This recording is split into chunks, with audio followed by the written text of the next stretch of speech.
for far too long, and I think it could be an African culture, if not precisely a Kenyan culture. There is a tendency to imagine that the education of a child is a lot more important as they progress.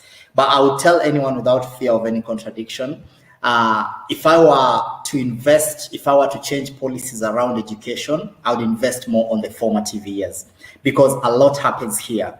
And that is what people keep missing out. So you want to save all the money for when your child will get to high school. You want to save all the money, all the resources for when your child will get to university. But you're forgetting that your child needs the best when they're just beginning.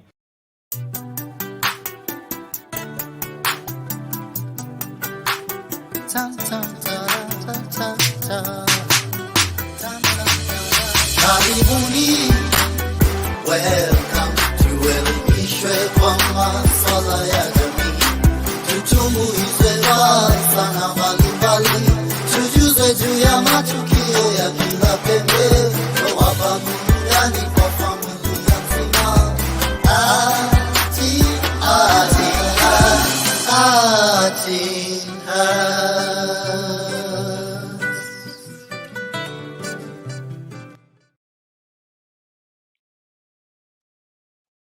Hello, Gilbert. Good evening. How are you?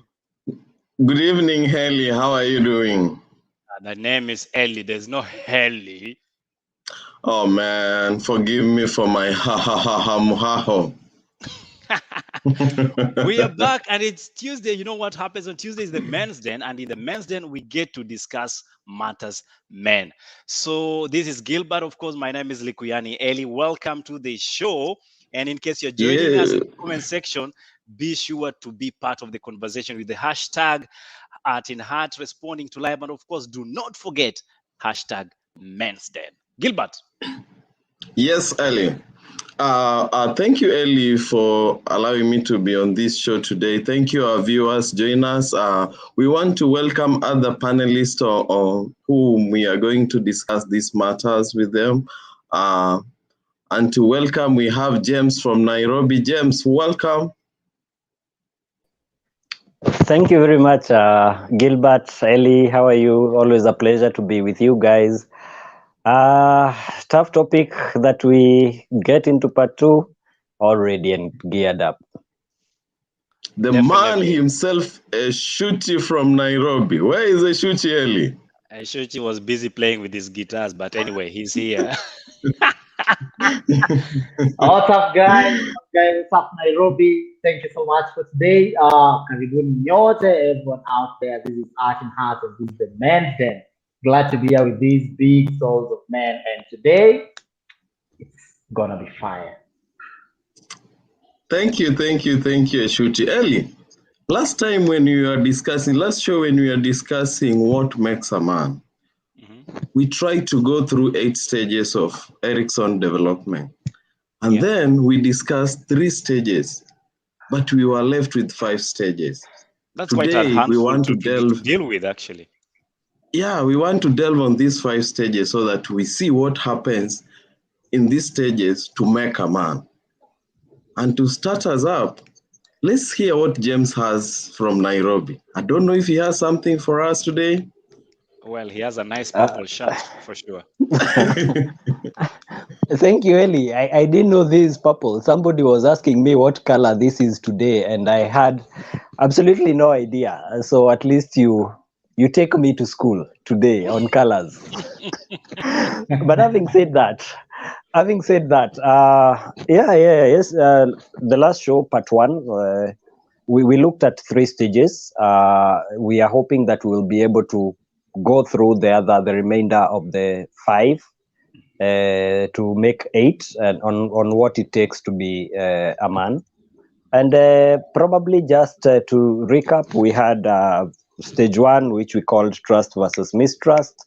There was stage 2, which was or still is anatomy versus shame.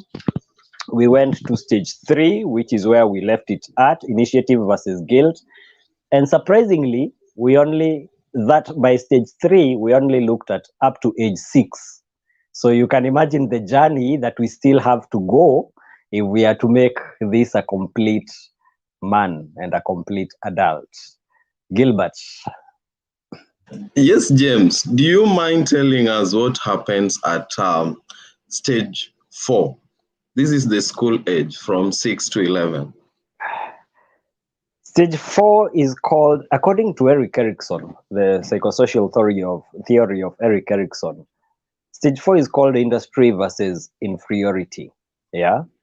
And this, like you're saying, this is where the child now has joined school. Now, in this stage, something very peculiar will happen. This is where the child now starts becoming competitive. They are trying to exert their skills out there. They are learning new things. Now, the inferiority comes in when they are not appreciated, when they feel their endeavors are not appreciated. I like the way the West goes about it, because this is where the child is able or starts showing their talents. Yeah. So this child will be playing soccer, this child will be playing or will be trying to play the drums. If this guy is like Eshuchi, he will be strumming along to a guitar. And now, if they are put off, they develop an inferiority complex. I say I like the West because if you look at the West, what they do, they nurture talent very young. You will find Alicia Keys started playing the piano, learning how to play the piano, I think at either 6 or 8 years. Yeah. So the West, and probably, I don't know, probably this is where we welcome Eshuchi, who also doubles up as a teacher. This is where the teacher, if the teacher kills talent, the child starts developing an inferiority complex. So probably Eshuchi might want to tell us about inferiority and everything that pertains to it.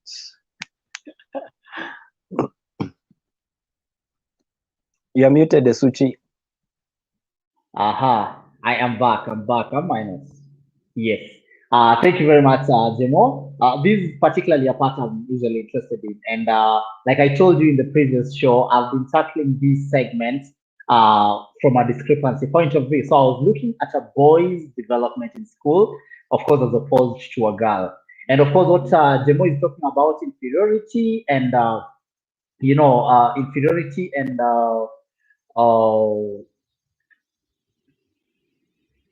I don't want to look at it as inferiority and industry, but in school terms, let's talk about success and failure. That resonates more with a school point of view. And he's right. In the West, there's a lot of approach that tends to cater for this, because you realize that the learning approach or the teaching approach is in such a way that the learner exploits his environment, and the teacher guides the exploration. But you see, with our sense of approach to teaching, you realize the teacher wants to control what the learner then gets. Then in this way, you are successfully and negatively killing the abilities of a child, because if the ability don't align with your objectives for the child, then that is shelved. And that is where the boy child suffers so much, in my opinion, because at this point, especially at that age of the age of 6 to 11, the cognitive abilities, these expressional activities tend to thrive more in the girl child. And so you're seeing active girls, expressive girls who can recite poems, their language is already getting polished, and the boy child is still struggling. But you see, the boys' ability at this particular point are the other things. The boys want to play football, they want to climb, the adrenaline rush is there, they want to be competitive.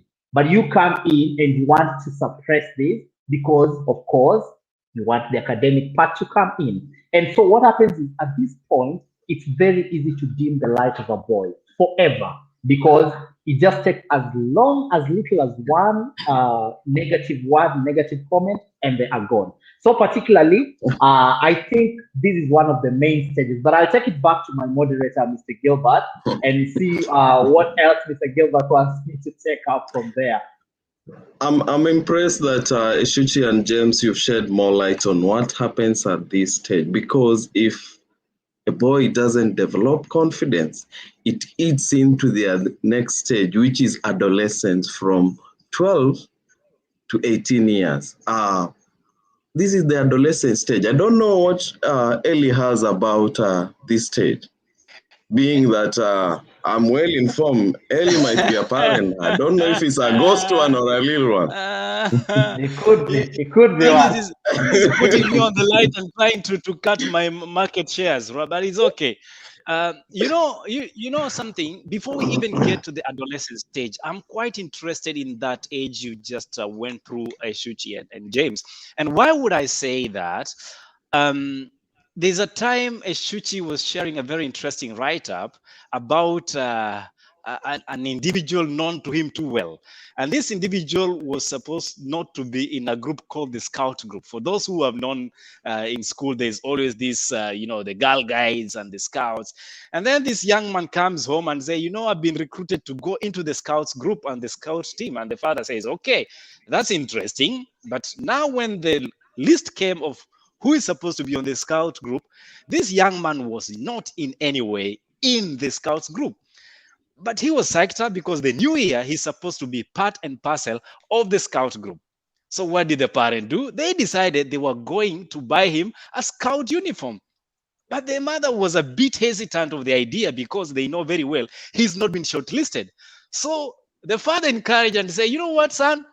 Whatever they tell you, look straight in the eyes and say, I am a Scout and I'm wearing my Scout uniform. And since that day, that young man walked in as a normal student, but walked out as a Scout. What does it say? That confidence, as we talk about it in this stage, means a lot. And it's you as a parent, you play a major role in enrolling that type of confidence in your child. Of course, staying into the parameters so that you do not really make them think they are very good, but indeed they are very bad. Eshuchi is a music teacher. They'll tell you some parents bring you their students that they want to play guitar, and clearly them and music cannot stay in the same lyrical because probably they are better in mathematics. We have to weigh all those things. But before we go to the next stage, and I see Eshuchi is laughing, why don't we just welcome everybody that is there, Gilbert? Yeah, thank you, Ellie, for that. I knew very well you're a teacher, and Ellie, we'll want to know what our viewers are saying on the other side before we take a short break. I don't know what our viewers are saying on the other side. Kindly. Tonight, people are more into listening option, and they're saying, Art in Heart, hi everyone. Thank you so much, Jakita. Somebody seems not very happy with us tonight. I don't know what's happening. We will find out. Nasser Ali, maybe you want to learn more about these stages. We have Sportman Mabomvu who says, hello to you, sir. How are you doing tonight? Hello, Sportman. Yes, good evening. And inferiority versus injustice. That is the age stage we're talking about, according to James and his researcher called Eric and whoever it is. And then we have Anlu Masai. Hey, Mansden. Good evening to you. Mansden is doing quite fine. Jana Governor is till the end. Hey, Jano Governor. Okay, Jano Governor, karibu sana, is in till the end. Good evening, Sarah and Jonjo. How are you doing tonight? Karibu to Men's Den. And I'm enjoying the show already. That is awesome, Lumasai, because we have so much lined up for you. And before we take this quick break, we want to invite you to share this cast with your friends. Invite them, share the link, and remember the hashtag Men's Den. Art in Heart and responding to life. How about some break, gentlemen, before we come in and delve into the next stage of the development stages? We'll be back in a moment.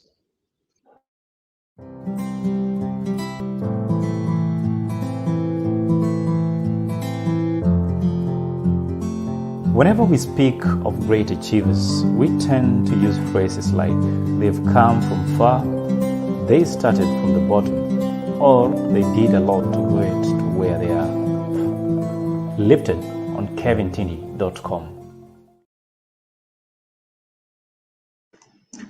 Thank you, gentlemen. That has been our little break. And Ellie,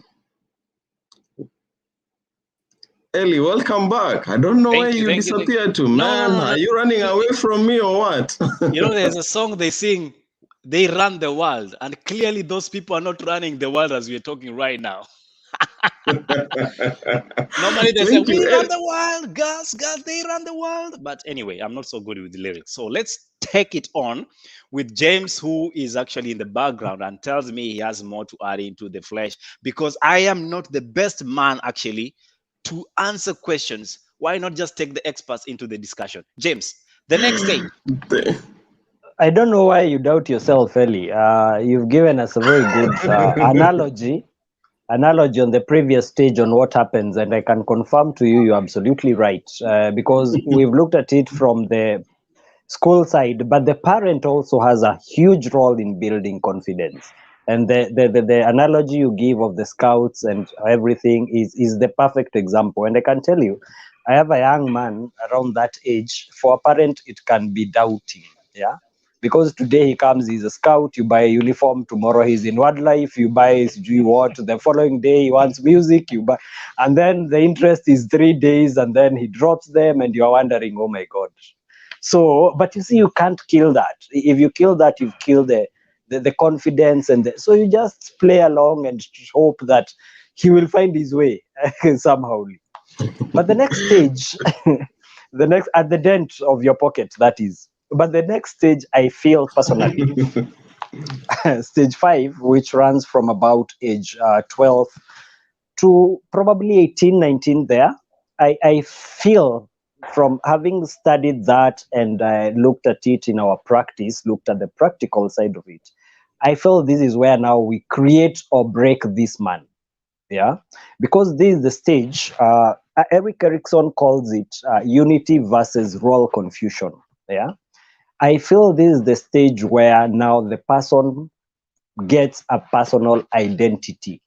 Okay, this is the stage where the child, who is now turning into a young adult, figures out, who am I, independent of my family, my father, my everything that he has known before.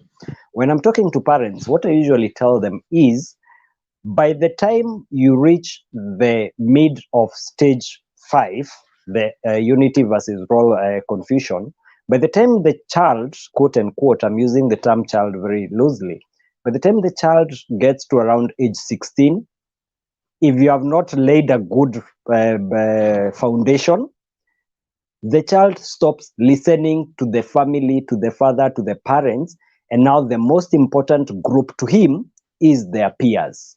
Okay, so you need to be very careful to lay a proper foundation between 0 and around 16, because after 16, that person who you think is a child is no longer yours.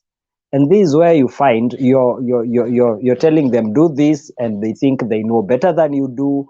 They want to lock themselves in their room. They want to listen to crazy music that you can't understand. I know you were there once. They want to do all this crazy stuff that you have no idea about. And it really, really frustrates parents, yeah, because they can't understand. But developmentally, they are trying to find their space. They're trying, you have laid the foundation, they have carried the family values and the family dynamics. Now they're trying to find their own person. If you look at people who get problematic problems later in life, or complicated lifestyles, you can trace the complications to around this stage. I don't know if Eshuchi would want us to give us a feeling of how they view it from the educational point of view. Through the chair, of course. I've had, wait, Eshuchi, I've heard you say that Makomere is the chair, so I have to go through the chair. No, I'm not the chair. I'm the one sitting on the chair. I'm the one sitting on the chair. And Eshuchi, before you dive in, I'm fully convinced that this stage is related to the previous stage you are discussing, where if confidence is built, there'll be right identity and role confusion learned at this stage. I don't know you as a teacher. How do you feel? Because you experience these stages in children as they grow up. In fact, I think your entry statement is just something you picked from my mouth. If you miss the previous stage, if the industry and inferiority stage is not well taken care of, then you fail at this particular stage. because you realize identity is a result of self-awareness. Self-awareness is only self-awareness if a child, or a boy child for that matter, has been given a platform to do all the right and the wrongs. That means there is room for mistakes, there is room for doing right, and at any given point, there's constant upload in such a way that you are never always going to be dimming their light. That's why you realize that now, when you come into identity, you get to the early adolescent stage of a child, and if the child's confidence, self-esteem, self-awareness, ideas was stepped on at the previous stage, then you end up with an individual that is withdrawn, an individual that is not expressive, an individual that doesn't care to share what they think with the world, because then they think that nobody cares about what they think. Ellie's analogy about the scout is actually my child, and I don't want people taking credit for that. That's my little man. He came and told me, you know what, Daddy, I'm on the scouts team. I told him, relax, man. He asked for the uniform, we get the uniform. Then we realize this dude is not anywhere on the list. And so the mom panics. And so I'm like, okay, what is happening with this child? And the mom is like, you know what? It's going to be difficult for us to keep him off of it. And I told her, you know what? Let the child go. Let's buy the uniform. Let him go. But you realize, I start realizing that with every other time, there is a very constant encouragement that comes with this boy, because every time, all he sees around him is, you know, yes, that's the way to go. That's the way to go. And the other thing that helps with this stage is consistency, which I think James has also touched on. There has to be very, very united consistency from all the stakeholders. Because if you are encouraging the child from school and at home the parents are not being very supportive, then again you start having a child who is divided in loyalty, who is divided in views and perspective. If you have a supportive home front and a very divided or a negative school front, then again you have a problem. You probably have an unstable home, and all these things just add up. So once the consistency is there and you are inputting and injecting the right positivity in the child, then you end up with a child who will not have a problem creating an identity, because they know, I have done this and failed. This is probably not what I should be doing. I have done this and succeeded, and therefore this is particularly what I should be investing in. And there is nobody who's gonna kill me if I make a mistake, because that is another thing that we forget. Children are allowed to make mistakes. Perhaps I'll take this back. Hey, as a teacher, man, I can take this for night. So Gilbert, please come in. Yeah. Thank you. I don't know if Gilbert wants to go first before I do, but if with your indulgence, Chair, I would love to Vicky to give me. There's a comment from Opaka Arap Oto, the first one there, and it's quite lengthy, but I hope we can read through. He says, "Hi guys, I'm happy to tune in. While I agree that a child who is raised with all the velvet gloves that life can give may be more prepared to maneuver the world, as part of children who grew up without parents, etc., many of us have somehow made it. Our cousins who enjoyed the velvet life and the encouragement of parents and advice of special tutors have certainly not fared well. It is an explosive subject with very many subjective variables. I do not know what James has to say about this. James, if you may." Just had to crucify me. Now, velvet gloves. In fact, when in the course of this, what came to my mind is we need to be careful between encouraging and enabling. Yeah, we are not advising that parents enable children into behaviors either way. We are saying, can we nurture the child to be independent? And I'll give a very rudimentary example, which might seem off, but it is the reality. You will find that in this country, and I'm very careful to be guided in the straight and narrow. In this country, the rich will Yes. continue being rich. Yes, you can't hear James me. will want to know which country. This is an international show, so the best thing is to mention which country are you talking about. I stand guided, Mr. Chair. in Kenya, and in most parts of the world, for that matter, you will find that the wealthy continue becoming wealthy, while the poor remain poorer. If you have noticed something, if you've scrutinized it, they do not. Those who continue and go ahead to prosper do not focus on what the masses focus on, which is education. Yeah, because we have been trained that the only way you can succeed is wachana na football, leave scouting alone, do not play drums, you need to pass your exams. But you'll find those who nurture talent after, I was listening to some show because I need to give credit. I can't remember the show, but this is not my direct quote. They were saying after minerals, talent is the next most paying in the world after minerals. Yeah. So what we are saying is, do not trick the child. And Eshuchi has mentioned it. Children are allowed to make mistakes, yeah, and learn from them. So it does not mean that when they make mistakes, there are no consequences. There has to be consequences for the child to be able to learn. But how are you correcting these mistakes or learning? We are moving away, Eshuchi. We are moving away from calling them mistakes. We are calling them learning opportunities. You know, we have to be politically correct. Eshuchi, take it up. I agree.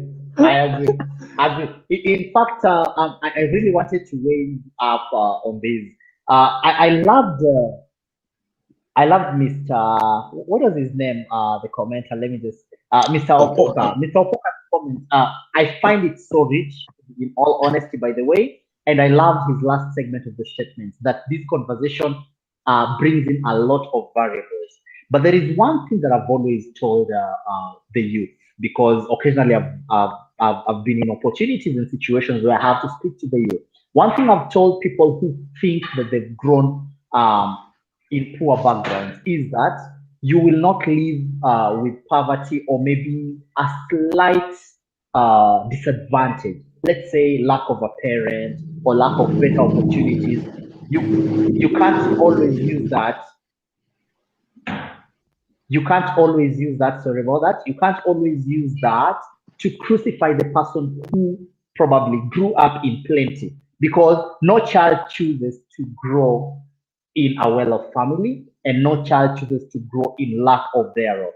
And particularly the opinions and facts, for that matter, shared on this show are based on a big majority. Not everybody. We have exceptions. We have children who grow in very difficult adversities, very unstable situations, but they turn it around because we have different willpowers as individuals. So yes, there's a lot of variability in the long run, but I think our focus tries to touch as much as possible on a majority and the bigger percentage of whatever outcome we're looking at.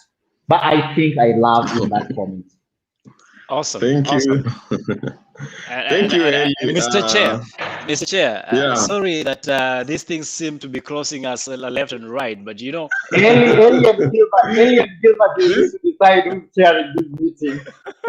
No, we are co-chairing. We are co-chairing. Okay. Unfortunately, we have equal rights of veto, so that's the problem that is happening here.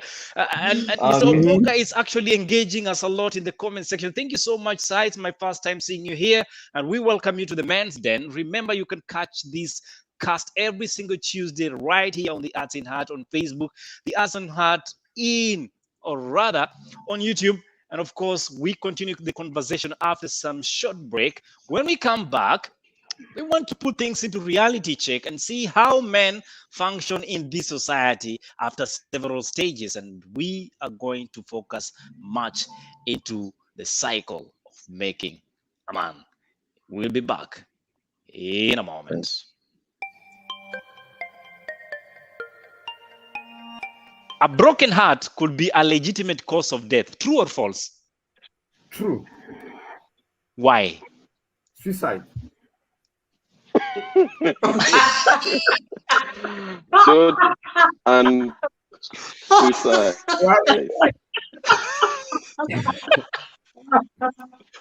James, James, do you want to help me? Probably, as a professional psychologist, do you think a broken heart could be a cause for them? It is actually a cause. It is actually a cause. I want to send African Man back to schools and tell him to read on a syndrome called broken heart syndrome. I will not explain that syndrome. I've given you the cue. No, my friend, I don't know what is happening. Let's ask. You asked me a question, eh? I said yes. And now you're telling me yes, and you're telling me to school. Did you say no? I'm not living the second. You think this gets Well, let's do this. Let's do this, gentlemen. In all fairness. Everyone tells you to watch out for the following signs and symptoms which might indicate that you are a mental health patient. Everyone gives you a clinical approach on how to tackle your mental health problems. But me, I'm no expert. I'm just an artistic soul with a simple life and a simple approach on how to stay sane in a world designed to drive you insane. Simple, the EP. Enjoy.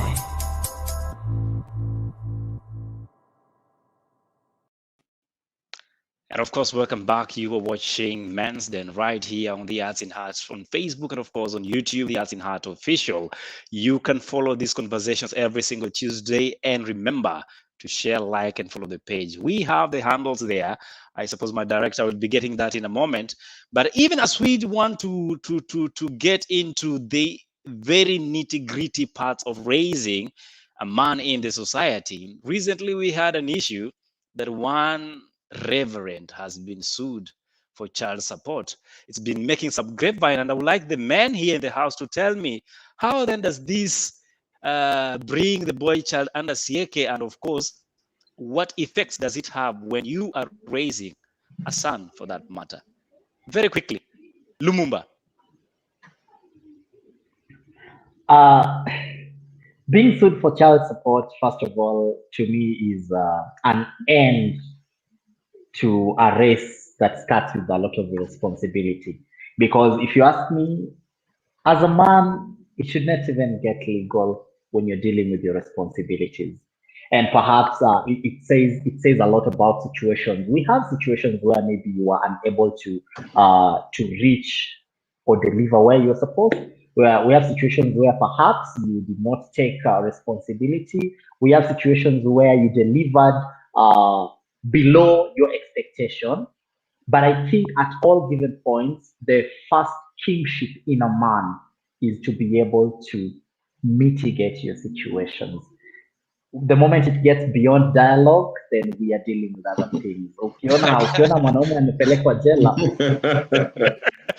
Well, it's not so much of a laughing matter because I see Gilbert is laughing it out. But Gilbert, in his situation, the guy in his defense said he's just a beggar. He depends on well-wishers, so he can only afford 10,000 shillings. Hello, Gilbert. What do you make of that? No, Ellie, one thing I'm proud of is when a man accepts that, yes, I did it. You remember in our previous show, the first season, we discussed about this issue where you say a child and you run away.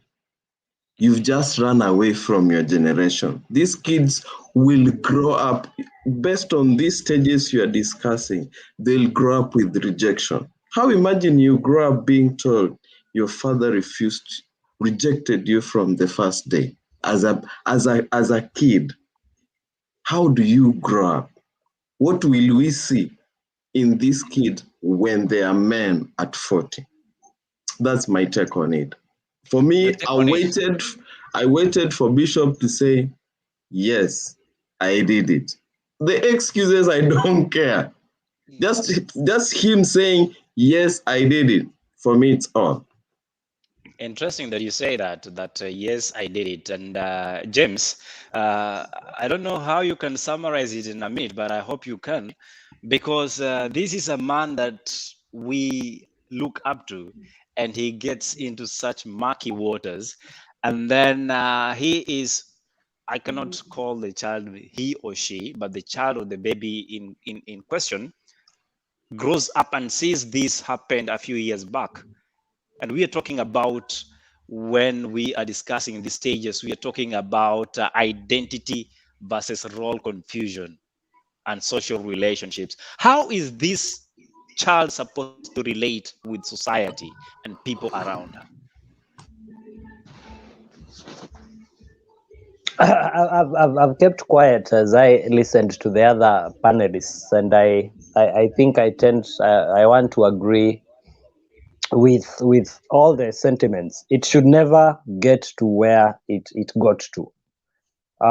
It should never be a question of do you accept that you're the father or not. I don't want to look at it from a moral perspective, because I that is neither here nor there. And I'm conflicted because I've had this particular debate with different people all day today. And my biggest question comes in after the man takes responsibility and accepts that, yes, I am the father, which he did. I think he has owned up. I ask myself, where do women come from with these figures? How do you calculate that I want 100,000 every month, I want 50,000 every month? How do we quantify taking responsibility? Yeah, because I assume if it's a small child, the child has not started going to school. So how do you figure out that I need 100,000? I don't know. For me, I think the biggest is the man should take responsibility by owning up from step one. And then from there, if the dialogue is open, then they can discuss. If it's school, they want to take the child to school, the child should be catered for. That would be my take. And now tying it up to what you ask about identity. Again, this is a powder keg, like you're saying. This is just a time bomb. Because especially for men, we have a need, an inborn, innate need to trace back your roots. Yeah. And I can tell you again for free, man's number one fear, for every man, the number one fear that any man has is rejection. And the number one need, it's not a want, it's a need, is acceptance. And that's why you will see, Ellie, when you move to a new country, initially before you make friends and all that, you're very ishish. Yeah, will I be accepted? Will I fit in? And this is a need that we carry from childhood all the way to death. So if this child one day realizes that there was contestation as concerns his heritage, his parentage, then it might, especially if he has not been brought up, whether by a single parent or both parents, if he has not been brought up to cultivate that confidence, that self-will, that self-awareness, that identity, then this is just, for the child, unfortunately, it's just a time bomb waiting to explode. Probably Definitely. That would be my comments. Thank you, James. A minute definitely can never work with a doctor, and then I understand that's why teachers and doctors are the worst to be put in the same room. But let's get quick into the comment section, and I appreciate you, sir, for the comments. If you want to take me, director, all the way from the very first comment that we left at identity versus confusion, I'm really looking forward to learn a lot from this development stage. And of course, that is where we are at, and it is giving us this cue. Wanaume tumefika, karibu sana mwanaume mwenzetu. Welcome to the Man's Den. Following that is Kevin Tindi. Thank you so much, and of course, get a copy of Kevin Tindi's book, Lifted. Next on, we have Anlu Masai, who say they keep changing their activities. Just when you have purchased a ballet uniform and class, suddenly they want to be a scout. Before you settle, they want to be a musician like Eshuchi, and you're like, who in heaven told you I supply money the tree I was harvesting from grow dry. Again, Mr. Opoka says, inferiority complex issues in children have long been addressed in most of our African contexts. Specialization is encouraged, and a boy child who is not skilled at hunting does not need encouragement to turn him into a skilled hunter. That child will soon be encouraged to take up skills that align with their strength. Rather, that child will soon be encouraged to take up skills that align with their strengths. And I do agree with his sentiments. I don't know about the gentleman. Let's take another comment, please, if we have, because I saw quite a lot of them. Loving the conversation. That is Janet Irungu. Thank you so much for joining us tonight. Again, if your son showed clear signs that they are not meant for academic life or formal education, would you at any early age make that decision to encourage your child to take up bricklaying and or carpentry? In the Netherlands, the norm is to be brutally honest with your children and make those decisions that will impact the child. I know many Dutch friends whose parents made the decision that they will not go to university. So they take up opportunities and have made it in life and real. Thank you so much again. We can tell you're contributing all the way from the Netherlands. Asante sana. Jekita says, as they are growing, we must prepare our children to the real world and raise them to be independent enough to face the hard knock life when they will leave the nest of the parents. Thank you so much for those contributions. And Fifi says those are facts. I think we are referring to the story we mentioned earlier on. Very true. Asante sana and Lumasai. If we have nothing much to add on it, Tati beggars. Yes, the guy said it. We didn't say. It was reported and it's not alleged. It's a fact. So thank you so much. Dapa si mchezo bwana. Until you have them, and you know, I have 2 kids, but I do not spend 100K. Really? 100K child support. Let's move on to the conversation. And gentlemen, if there's any that you've picked and you like to come through, we'd love for you to have the independence to sift through and see what works for you. But for the moment, let's get into, we have literally handled adolescent stage in one way or another. But Eshuchi, yes, as a teacher, you have these students at school and they are behaving so weirdly. You blame who, or who do you blame? Eshuchi, before you go, can I can I ask? I am usually probably it's from the profession. I am usually very careful on words. Can Eli describe what he means by weird? What does weird mean? Yeah. That's very ambiguous. Well, weird is the stage that children are trying to do things that in the normal sphere, they do not look normal. And when I say children, I'm referring to that adolescent stage, because that's the time they discover all of a sudden they can What is normal? What is Eli? normal? The African man is not here, so I'll school you. The better term. You school him. Okay, in the school of Eshuchi Lumumba. The better term is different. What usually happens is people use the word weird subjectively to mean that is not normal with me. So instead of making it look like what you're doing that is not normal with me is weird, because I mean, who tells you what you are doing is normal to them? So the better word is different or new. Okay, fine. Let's get into it. Ellie, schooling me again? No, I'm not schooling you on that matter. Based on what was said here, in Erickson's stages of development, he assumed one thing, that development is sequential and is determined by ego identity. In ego identity, we have the 2 parts. We have the ego syntonic and ego dystonic, meaning we have behaviors that align to our personal belief, and we have behaviors that are inconsistent with our ego. When they clash, we get the difference that the teacher is saying. So it depends with what you have taught versus what someone has adopted from the environment. If the two are clashing, Gilbert, something will happen. Yes, James. I can see stars in front of Ellie's eyes. He's wondering, what are you saying? I want the owners to simplify what Gilbert is saying. I really love the way Gilbert has put it. I just explained in simple words. Are you guys trying to imagine I fell from Pluto and arrived on planet Earth and I have no idea what Eric Erickson was talking about? Guess what? Bad news to you, because we are on stage 12 to 19.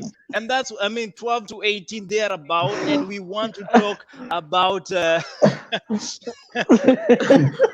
you go.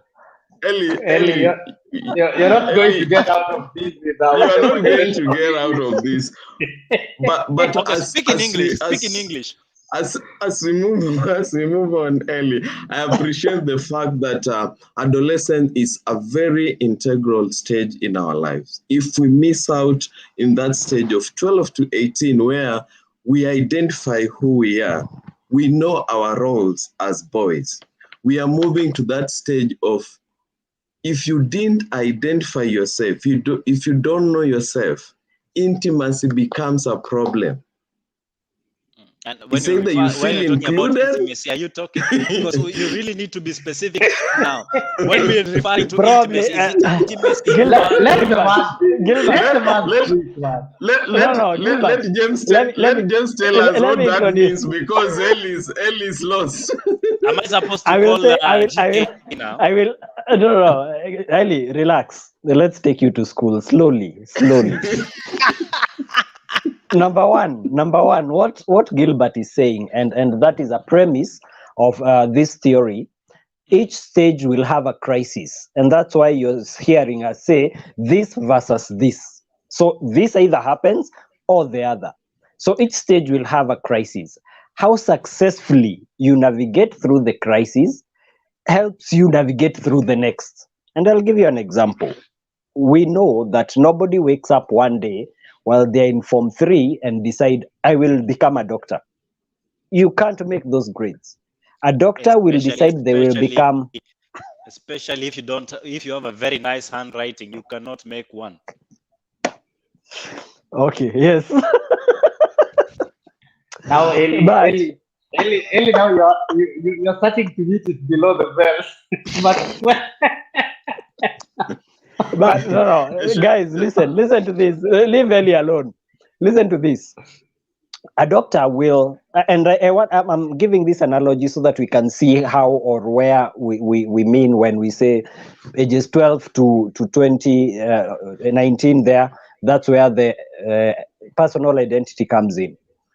Somebody who wants to become a doctor will put in the grades from around age 12, 13. From around class 8 there, they will have figured out, I want to be a doctor, so they will research what does it take. They will take the right subjects so that by the time they are getting to uni or wherever, they already have gained traction.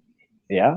So the stage that we've just looked at, yeah, which is the where you develop a personal identity, leads us to the next stage, stage 6, yeah, which Erickson, and this is where Gilbert was trying to bring us to, which Erickson calls intimacy versus isolation.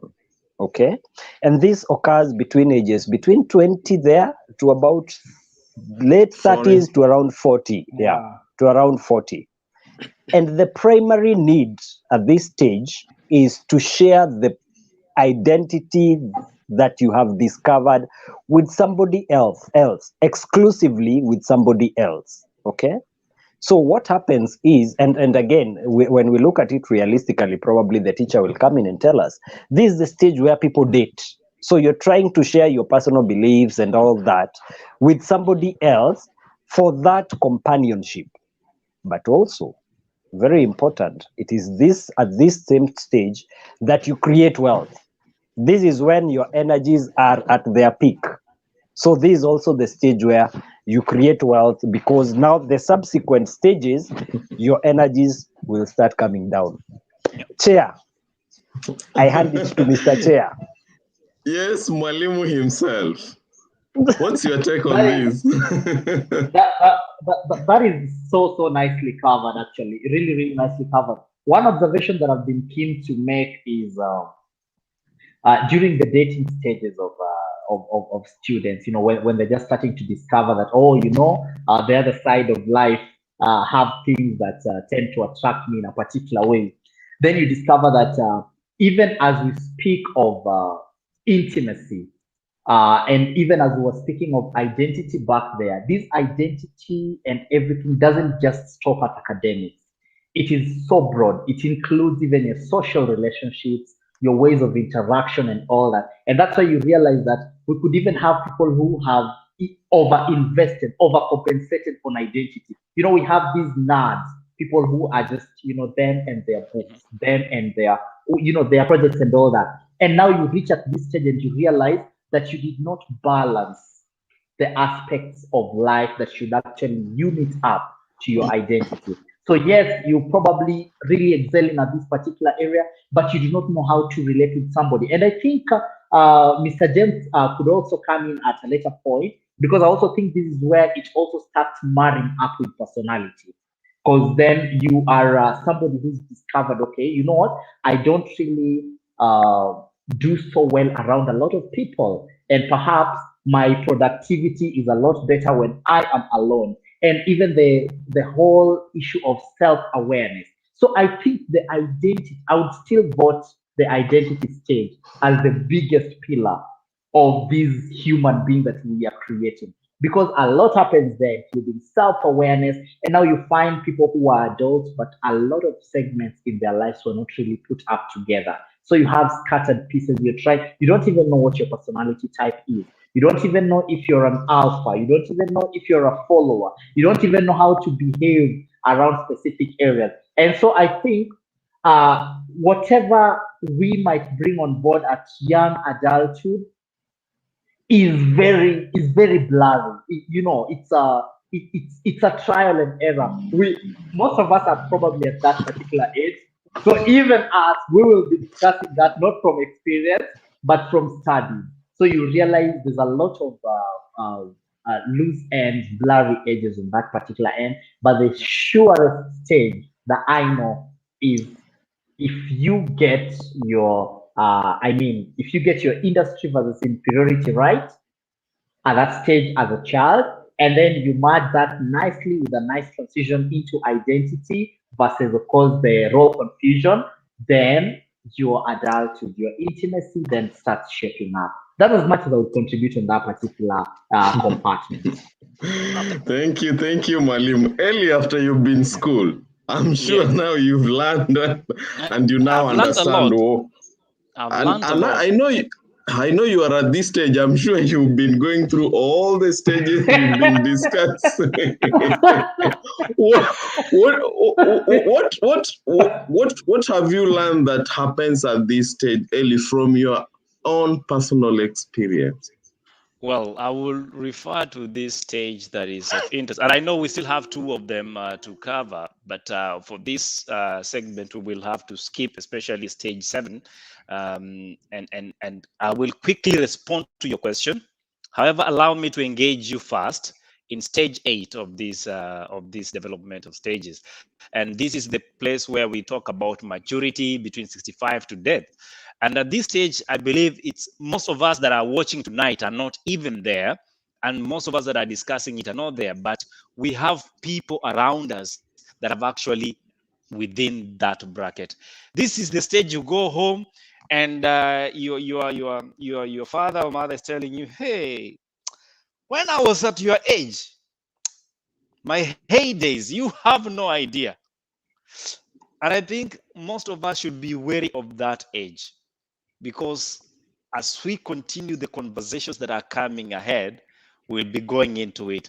But because time does not allow me, let me go back to what Gilbert mentioned earlier. And Gilbert, you asked me, what have I learned through this stage? If there's a stage I'm passionate about, is this stage of adolescent. And I'll give you the reasons. Rather, one of it is because my son seemed to be in that stage. The guy can decide he's mad at the wall, and There's nothing you can do about it. This wall is too white. So you're wondering, this wall has always been white. Why is it becoming a problem today? What I'm trying to say is, you find that you are not able to understand your own child.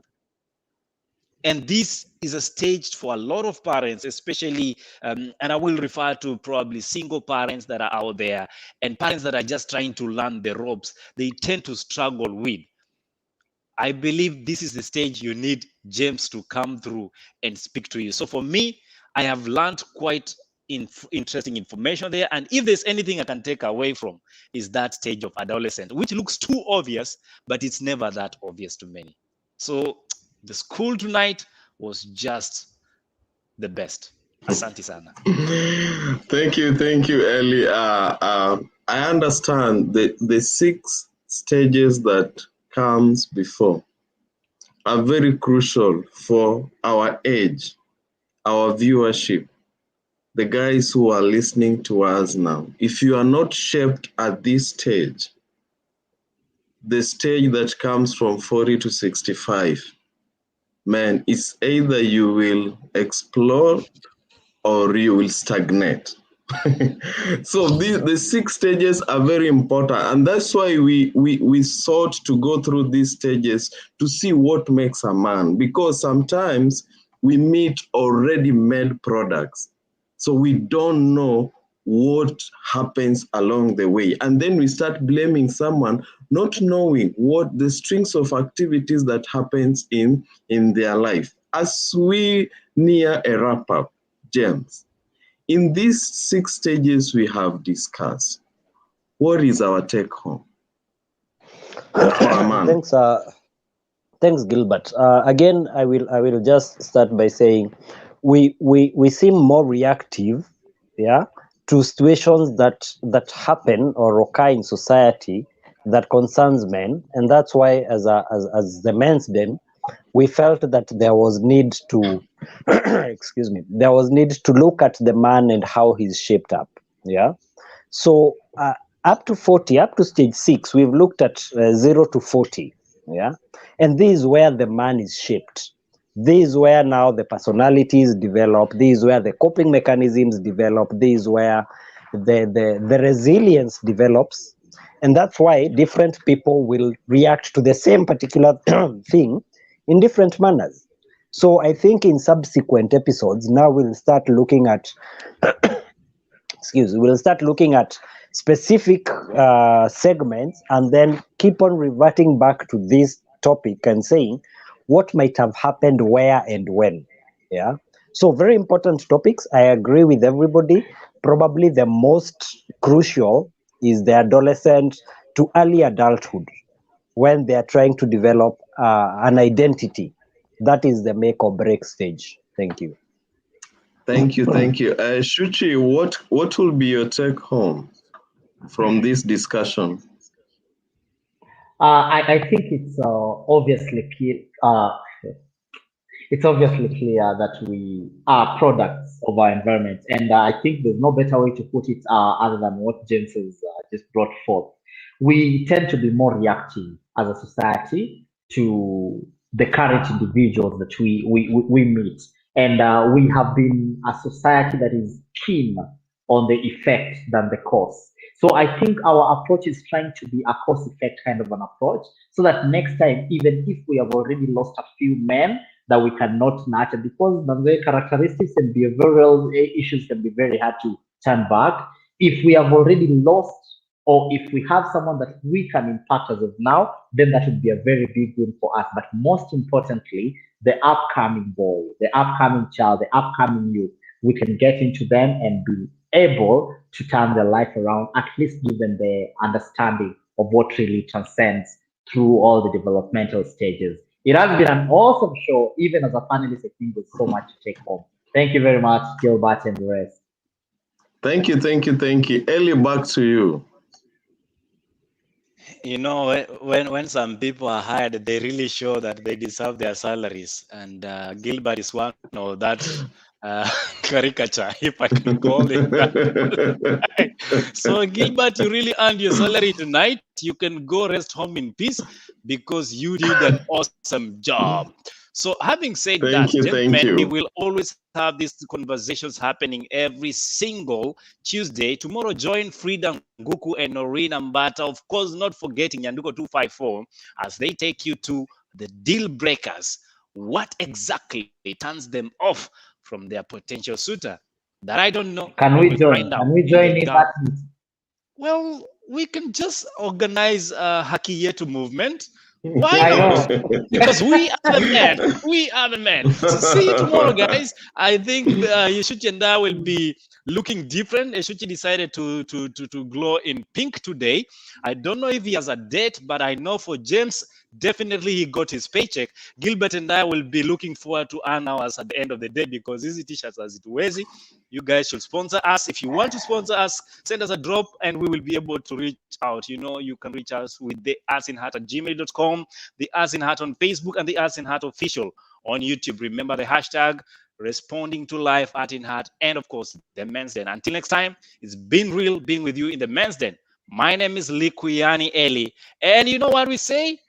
It is definitely a wrap from the Men's Den. Nyinyi simwende endeni. Commander. It's a den. God bless you guys.